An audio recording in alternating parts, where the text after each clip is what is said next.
A veces, el veneno más letal no viene de un enemigo, sino de la sangre que tú mismo ayudaste a formar. Me llamo Roberto.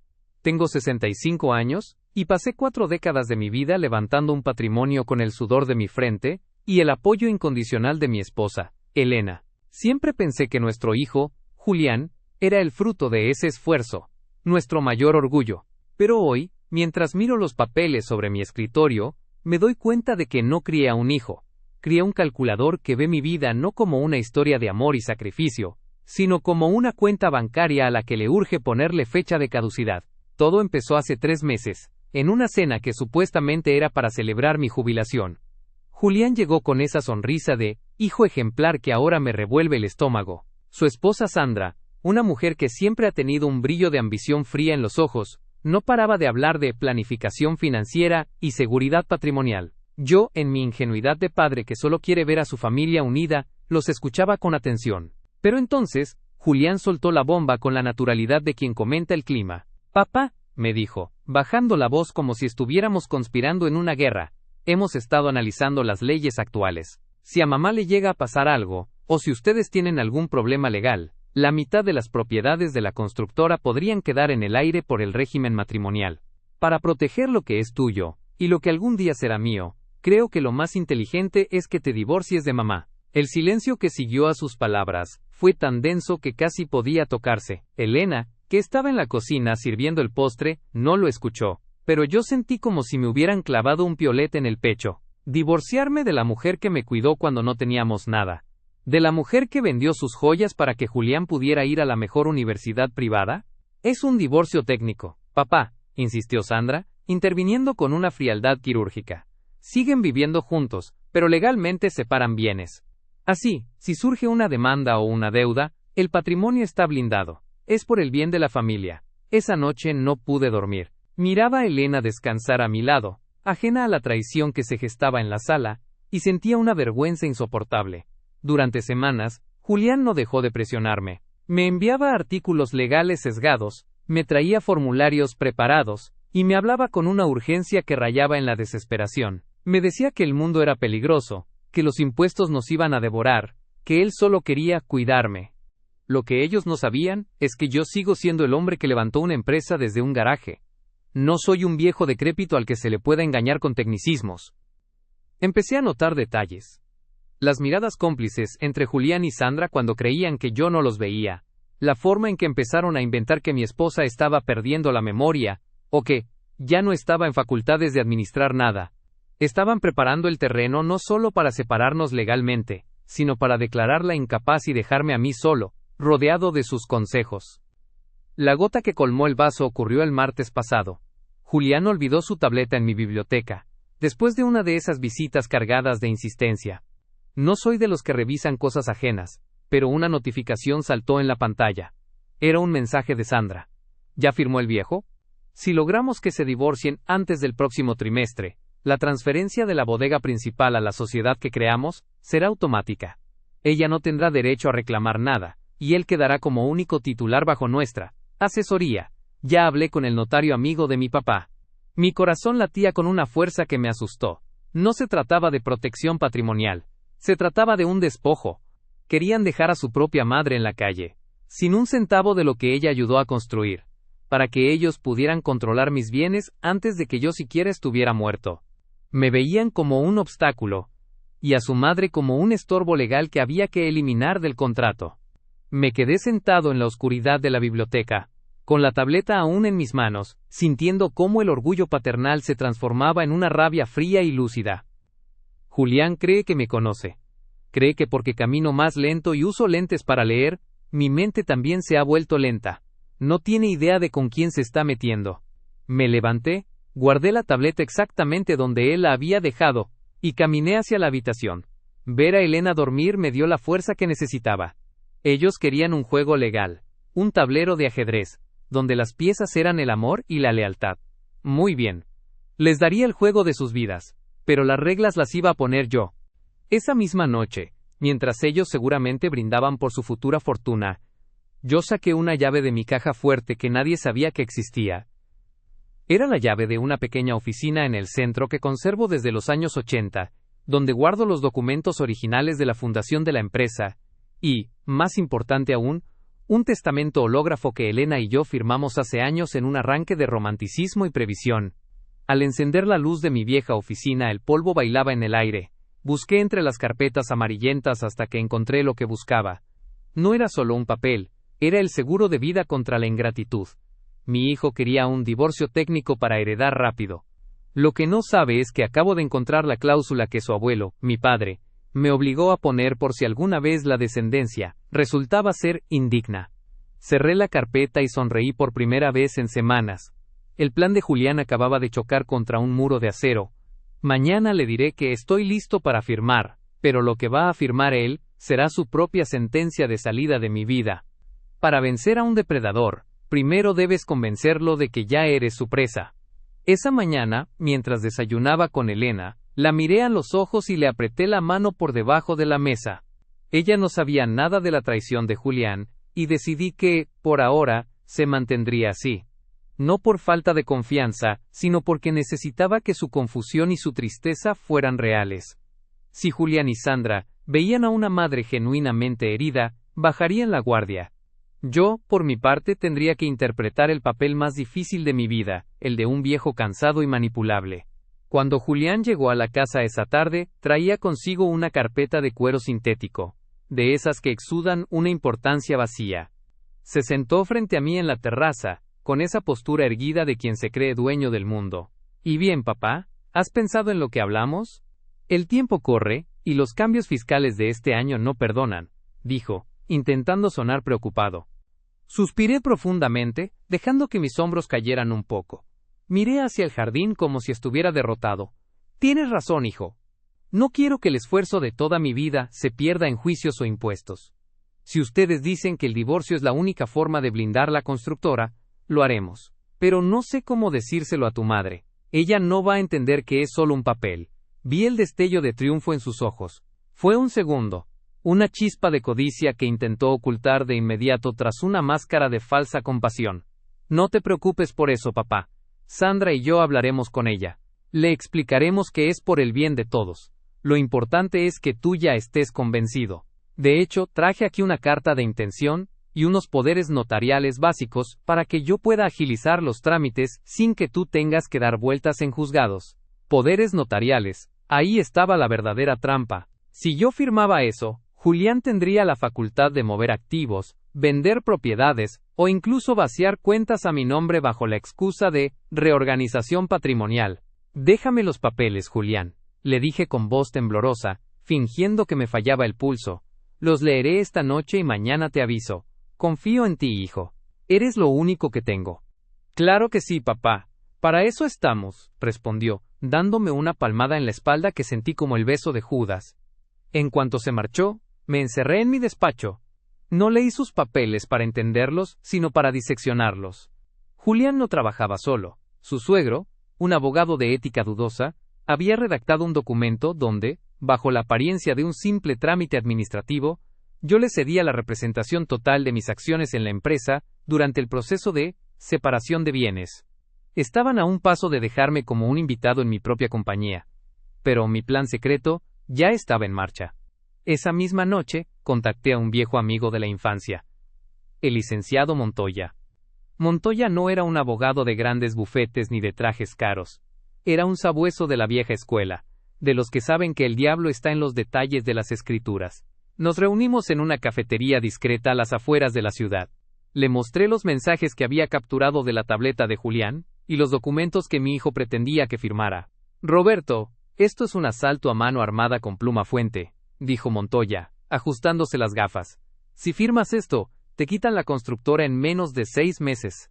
Y a tu esposa la dejan legalmente desprotegida, porque el divorcio que proponen disuelve la sociedad conyugal, sin liquidación inmediata de bienes, dejándolos todos a tu nombre, y bajo el control de Julián. Lo sé, Montoya, por eso no voy a firmar esos papeles, voy a firmar unos que tú vas a redactar. Mi plan era simple pero letal. Accedería al divorcio, pero bajo una condición que Julián no podría rechazar sin revelar sus verdaderas intenciones. Le diría que, para que el blindaje fuera total, Todas las propiedades debían pasar primero a un fideicomiso ciego antes de la sentencia de divorcio. Julián, pensando que él sería el administrador de ese fideicomiso, mordería el anzuelo. Lo que él no sabía es que yo ya había encontrado la debilidad en su propio esquema. Julián había estado usando fondos de la empresa de manera irregular para mantener el estilo de vida de Sandra, camuflándolo como gastos de representación. Durante años, lo dejé pasar, pensando que eran errores de juventud. Ahora, esos errores se convertirían en las esposas legales que lo hundirían. Mientras Montoya preparaba la contraofensiva, yo regresé a casa y encontré a Sandra hablando con Elena en la cocina. Elena tenía los ojos llorosos. Pero hija, ¿cómo que Roberto y yo ya no vamos a estar casados ante la ley?, preguntaba mi esposa con la voz quebrada. Es solo un tecnicismo, suegra, decía Sandra con una sonrisa de serpiente. Así, si Roberto llega a enfermarse, o si hay una crisis, ustedes no pierden la casa. Es por amor, Elena. Entré en la cocina y sentí una oleada de náuseas. Sandra me miró, esperando que yo reforzara la mentira. Elena, querida, dije, acercándome y dándole un beso en la frente. Haz lo que ellos dicen. Julián es nuestro hijo. Él sabe lo que hace, ¿verdad, Sandra? Sandra sintió con entusiasmo, casi saboreando la victoria. Creían que el viejo estaba acabado. Creían que la demencia, que ellos mismos querían inventar, ya se había apoderado de mí. Esa noche, antes de dormir, revisé por última vez el testamento de mi padre en la oficina secreta. Había una cláusula de revocación inmediata por ingratitud o fraude contra el patrimonio familiar. Todo estaba listo. Yo iba a fingir que firmaba mi sentencia de muerte social, cuando en realidad estaba preparando el acta de defunción de la ambición de mi hijo. La trampa estaba puesta. Solo faltaba que Julián trajera al notario para sellar su propia ruina. Para que una trampa sea efectiva, el cebo debe ser irresistible. Durante los siguientes 10 días, me dediqué a interpretar el papel de un hombre que se desmorona. Dejé de ir a la oficina, comencé a hacer preguntas repetitivas y permití que Julián se encargara de pequeños trámites que, en realidad, eran distracciones sin importancia. Quería que se sintiera poderoso, que pensara que su padre finalmente había cruzado la línea de la senilidad, y que el camino hacia la fortuna estaba libre de obstáculos. La mañana de la firma, la tensión en la casa era eléctrica.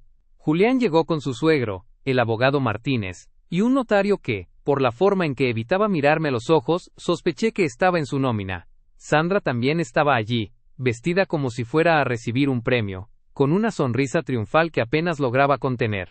Papá, ya está todo listo, dijo Julián, extendiendo una serie de documentos sobre la gran mesa de roble del comedor. Aquí está el acuerdo de disolución de la sociedad conyugal, y los poderes de administración para el fideicomiso que propusiste. Como verás, incluimos la cláusula para que yo actúe como gestor principal, tal como lo sugeriste para ahorrarte fatigas. Elena estaba sentada a mi lado, pálida y en silencio. Le había pedido que confiara en mí, que no importaba lo que viera o escuchara, se mantuviera firme. Ella, en su amor infinito, simplemente asintió, aunque sus manos temblaban. ¿Y esto me asegura que la constructora seguirá siendo de la familia?, pregunté, forzando un leve temblor en mi voz mientras sostenía la pluma. Totalmente, Roberto, intervino Martínez, el suegro de Julián, con un tono condescendiente que me hizo hervir la sangre. Con Julián al mando legal, la empresa queda protegida de cualquier reclamación externa. Es un blindaje perfecto. Lo que ellos no sabían es que el licenciado Montoya no solo era un sabueso, sino un maestro del camuflaje legal. Los documentos que estaban sobre la mesa no eran los que Martínez había enviado por correo electrónico. Gracias a un descuido de Julián con la mensajería, Montoya había logrado interceptar la entrega final, y mediante una maniobra impecable de sustitución de folios, aprovechando que el notario estaba más preocupado por cobrar que por revisar línea por línea, frente a un viejo que creía derrotado, habíamos cambiado las páginas centrales. En las páginas que Julián creía que yo estaba firmando, él se convertía en el administrador único. En las páginas que realmente estaban ahí, el fideicomiso se activaba bajo una condición suspensiva. Cualquier movimiento de capital hacia cuentas de terceros, o cualquier intento de vender activos de la empresa sin la firma de ambos cónyuges, Elena y yo, resultaría en la revocación automática de todos sus derechos hereditarios por intento de fraude patrimonial. Firme el primer documento. Luego el segundo. Julián contenía el aliento. Sandra, por debajo de la mesa, movía el pie con ansiedad. Listo, dije, dejando caer la pluma con un suspiro de fingido cansancio. Ya tienen lo que querían. Es por tu bien, papá, dijo Julián, arrebatando los papeles con una rapidez casi violenta. Se los pasó al notario, quien selló y firmó mecánicamente. En ese momento, ocurrió lo que yo esperaba. La arrogancia de Julián, alimentada por la sensación de victoria, estalló. Ya no necesitaba ser el hijo ejemplar. Bueno, ahora que esto es oficial, dijo Julián, levantándose y ajustándose el saco, creo que es hora de hablar de los cambios inmediatos. Papá, Sandra y yo, hemos decidido que la casa es demasiado grande para ustedes dos, especialmente ahora, que legalmente ya no están, bueno, casados. Hemos visto una residencia de descanso excelente en las afueras. Tiene médicos las 24 horas, y... ¿Una residencia?, interrumpió Elena, con la voz quebrada. Pero Julián, esta es nuestra casa. Era mamá, respondió él con una frialdad que me heló el alma. Legalmente, ahora está a nombre del fideicomiso, y como administrador, he decidido que lo mejor para su seguridad es que se muden. Sandra y yo nos instalaremos aquí la próxima semana, para supervisar las reformas de la constructora. Sandra soltó una risita triunfal. No se lo tomen a mal, es solo cuestión de eficiencia. Roberto, tú ya no estás para estos trotes. Me quedé en silencio, observando cómo se repartían mis despojos mientras yo aún respiraba. El error de Julián fue creer que el documento que tenía en la mano era su corona, cuando en realidad era su horca. Había firmado, ante notario, un documento que aceptaba la existencia de una auditoría interna obligatoria, que yo había insertado en las cláusulas de traspaso. Hijo, dije, levantándome con una lentitud que esta vez no era fingida, sino cargada de autoridad. Siempre te dije que en los negocios, el que se apresura a celebrar, se olvida de leer la letra pequeña. Julián frunció el ceño, confundido por el cambio en mi tono de voz. ¿De qué hablas? Los papeles están firmados. Soy el administrador. Eres el administrador de una trampa, Julián, respondí, clavando mis ojos en los suyos. ¿Realmente creíste que te dejaría tirar a tu madre a la calle? ¿Realmente creíste que no sabía que has estado robando de la constructora para pagar los lujos de tu esposa? El rostro de Julián pasó del triunfo a la palidez en un segundo. Martínez, el abogado, se apresuró a revisar los folios del documento, pero yo ya había tomado el teléfono. Licenciado Montoya, puede entrar, dije. La puerta principal se abrió y Montoya entró con un maletín negro, seguido por 2 auditores forenses. El aire en la habitación se volvió gélido. Julián, dije con voz firme y serena. Acabas de firmar un documento donde admites que cualquier irregularidad financiera previa a esta fecha conlleva la pérdida total de tus beneficios en el fideicomiso. Y mis auditores tienen 3 años de facturas falsas con tu firma. El silencio que siguió fue el de un mundo derrumbándose. Sandra miró a Julián, Julián miró al notario, y el notario simplemente bajó la cabeza. El error clave estaba cometido. Habían firmado sin leer la versión final, convencidos de que el viejo ya no era capaz de luchar. El silencio que inundó el comedor era tan pesado que podía sentirse en los huesos. Julián sostenía los papeles con tanta fuerza que sus nudillos estaban blancos. El abogado Martínez, su suegro, comenzó a hojear frenéticamente el documento, pasando las páginas con una desesperación que rozaba lo cómico. Yo me mantuve de pie, recuperando la postura erguida que había ocultado durante semanas, sintiendo cómo el peso de la supuesta vejez se desprendía de mis hombros.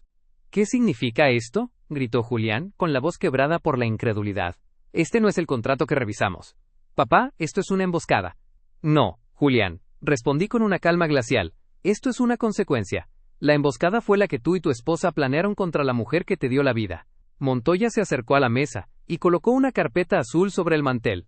Con un gesto elegante, sacó una serie de impresiones de pantalla y estados de cuenta bancarios detallados. Eran las pruebas de los desvíos que Julián había hecho a una cuenta puente a nombre de una empresa fantasma creada por Sandra. Licenciado Martínez, dijo Montoya dirigiéndose al suegro de mi hijo, si sigue leyendo el folio 14, verá que su cliente acaba de certificar, bajo fe pública, que reconoce estas deudas como préstamos no autorizados, y que, al no haber sido declarados antes de la firma del fideicomiso, se activa la cláusula de exclusión por falta de probidad. En términos simples, Julián acaba de firmar su renuncia a la empresa y a cualquier herencia futura. Sandra saltó de su silla. Su rostro antes hermoso ahora estaba deformado por una mueca de odio puro. ¿Esto es ilegal?, chilló. Engañaron al notario. Roberto no está en sus facultades mentales. Está senil. Nosotros solo queríamos protegerlo. ¿Protegerme?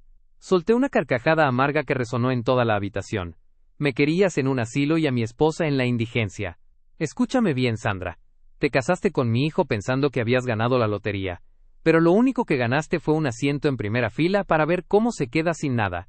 Elena, que hasta ese momento había permanecido en un silencio sepulcral, se levantó lentamente. Caminó hacia Julián. Sus ojos, que siempre habían irradiado ternura para él, ahora estaban llenos de una decepción tan profunda que mi hijo no pudo sostenerle la mirada. Hijo, dijo ella con un hilo de voz que cortaba como un cuchillo. Yo te habría dado hasta mi último aliento si me lo hubieras pedido con honestidad. Pero intentar divorciarme de tu padre para robarle. ¿En qué monstruo te convertiste? Es por la seguridad de la familia, mamá, rugió Julián, explotando en una rabia impotente. Tú no sabes cómo funcionan las cosas hoy en día. Papá es un viejo terco que se niega a modernizarse. La constructora necesita sangre joven, no a un hombre que aún usa libretas para anotar pedidos. Ese viejo terco, dije, elevando la voz hasta que recuperó el tono de mando que usaba en las obras. Construyó el techo sobre tu cabeza y pagó los lujos que tu esposa presume en redes sociales. Y hoy, ese viejo te está despidiendo. Julián lanzó el documento contra la mesa y se encaró con el notario. Dile algo, dile que esto no vale. Tú viste que él estaba confundido. Dile. El notario, sudando frío y consciente de que Montoya tenía grabada toda la sesión con cámaras de seguridad ocultas que yo había instalado días antes, simplemente cerró su maletín. Lo siento, Julián. El señor Roberto leyó cada página en voz alta antes de firmar la versión definitiva frente a mí, mientras tú y tu abogado hablaban por teléfono en el pasillo. La firma es válida. Los folios están sellados. La realidad cayó sobre Julián como un mazo. En su soberbia, había estado tan seguro de que yo era un idiota, que ni siquiera se molestó en vigilar el documento final, mientras se regodeaba en su oficina. Había firmado una confesión de fraude y una renuncia de bienes pensando que firmaba su ascenso al trono. Ahora, continué, dando un paso hacia ellos, tienen exactamente 10 minutos para salir de esta casa. El coche que Julián usa está a nombre de la empresa, las llaves se quedan aquí. La tarjeta corporativa que Sandra usa para sus cenas benéficas ha sido cancelada hace 10 minutos. Y en cuanto a la casa donde viven, bueno, espero que el notario amigo de tu papá les consiga un buen precio de renta, porque también pertenece al fideicomiso que ahora yo administro junto a tu madre. No puedes hacernos esto, gritó Sandra, acercándose a mí con las uñas listas para atacar. Somos tu familia. La familia no se basa en la sangre. Sandra, le respondí, sin retroceder ni un milímetro. La familia se basa en el respeto. Y ustedes perdieron ese privilegio, el día que decidieron que nosotros valíamos más muertos que vivos. Julián estaba paralizado, mirando las pruebas sobre la mesa. Sabía que si intentaba pelear legalmente, Montoya llevaría las pruebas de sus desvíos a la fiscalía. Era el jaque mate perfecto. O se iba en silencio y sin nada, o se iba a la cárcel. El caos estalló cuando Sandra empezó a gritarle a Julián, culpándolo de estúpido, por no haber revisado los papeles, revelando que su amor era tan frágil como su ética. Julián, humillado y acorralado, solo pudo mirar a su alrededor, dándose cuenta de que la casa que ya sentía suya, se le escapaba entre los dedos. Se acabó, Julián, dije señalando la puerta. Sal de mi vista antes de que decida que la cárcel es un mejor lugar para que aprendas sobre planificación financiera. Hay un tipo de silencio que solo ocurre después de un derrumbe, ese instante en el que el polvo aún flota y nadie se atreve a respirar. Así quedó mi comedor.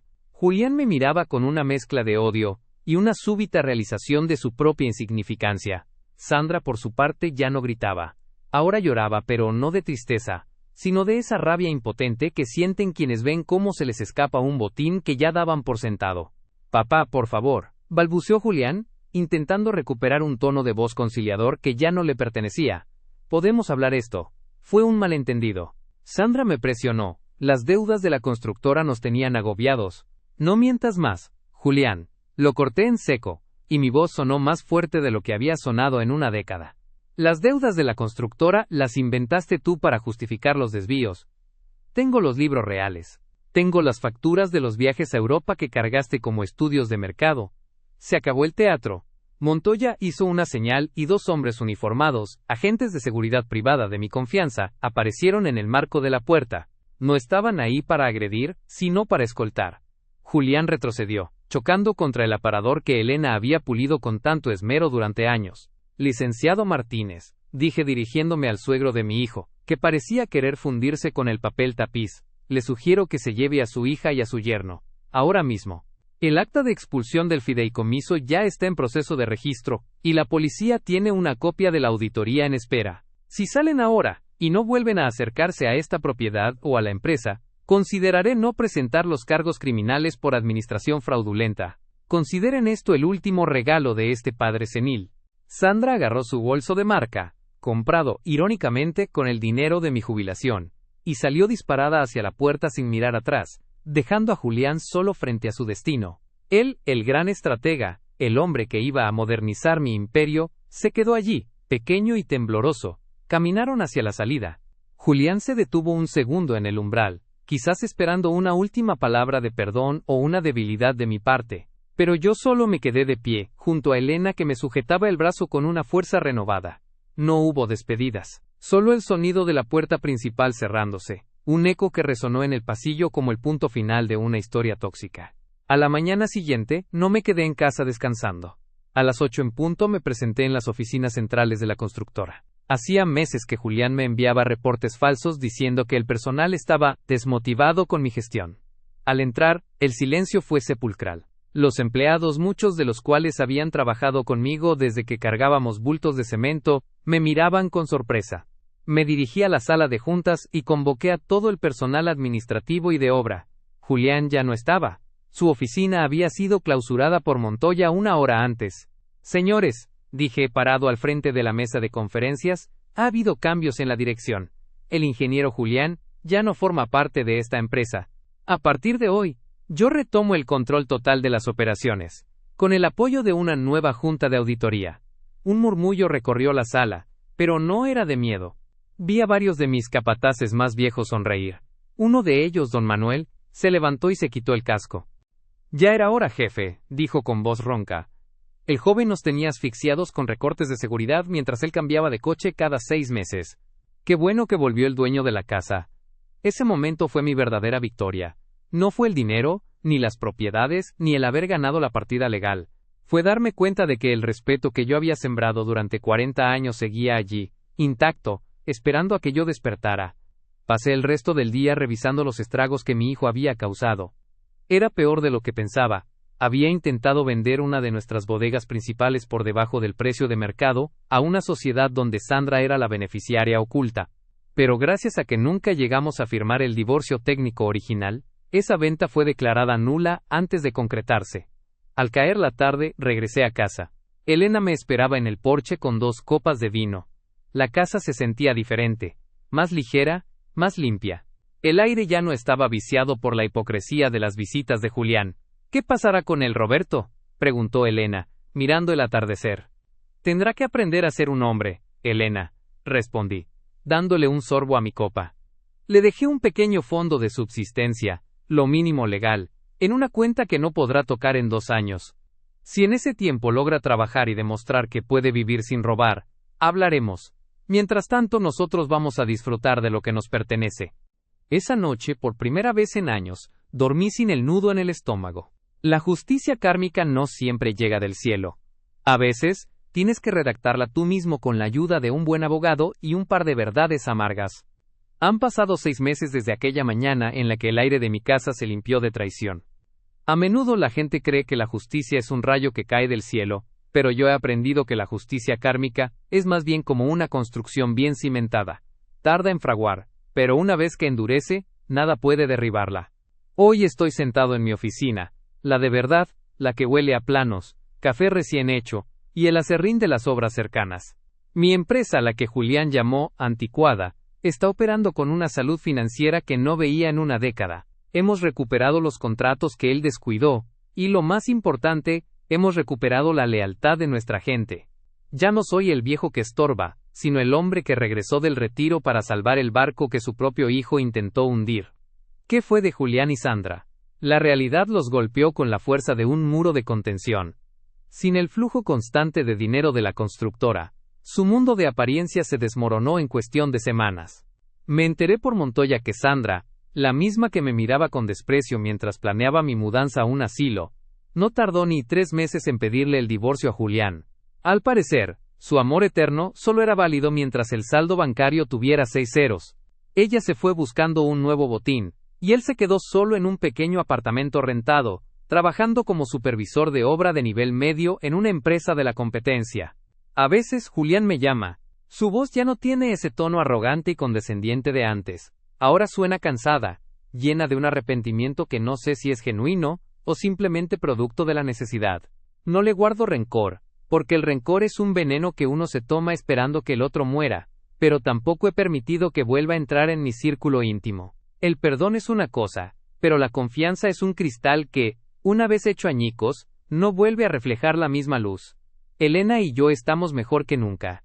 El divorcio que mi hijo tanto ansiaba nunca ocurrió. Al contrario, renovamos nuestros votos en una ceremonia pequeña, solo con los amigos que estuvieron ahí cuando no teníamos nada. Fue un acto simbólico para recordarnos que nuestra sociedad no es legal, sino de alma.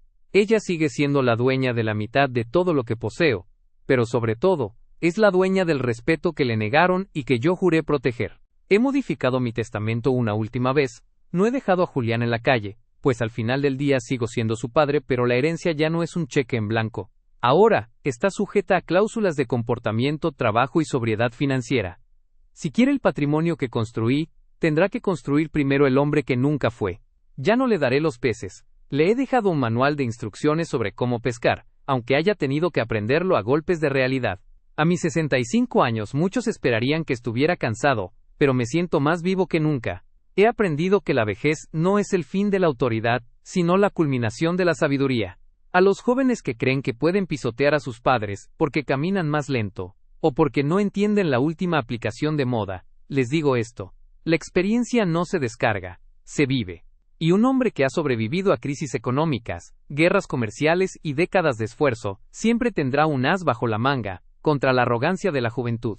La familia es el tesoro más grande, pero la sangre no es un pase libre para la falta de respeto. Si alguien intenta usar tu amor como un arma para despojarte de tu dignidad, tienes la obligación moral de defenderte, no importa si es tu propio hijo. La justicia no es crueldad, es poner a cada quien en el lugar que se ha ganado con sus acciones. Cierro mi libreta de notas y me preparo para salir.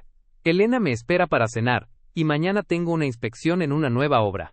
La vida sigue, el imperio continúa, y por fin, el nombre de mi familia vuelve a significar honor y no solo dinero. Me miro al espejo antes de apagar la luz de la oficina.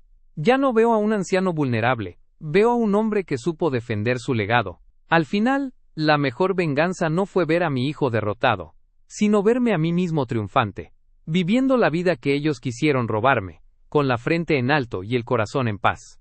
Porque al final del día, el que siembra traición cosecha soledad, pero el que siembra integridad, cosecha una victoria que nadie, ni siquiera su propia sangre, le puede arrebatar.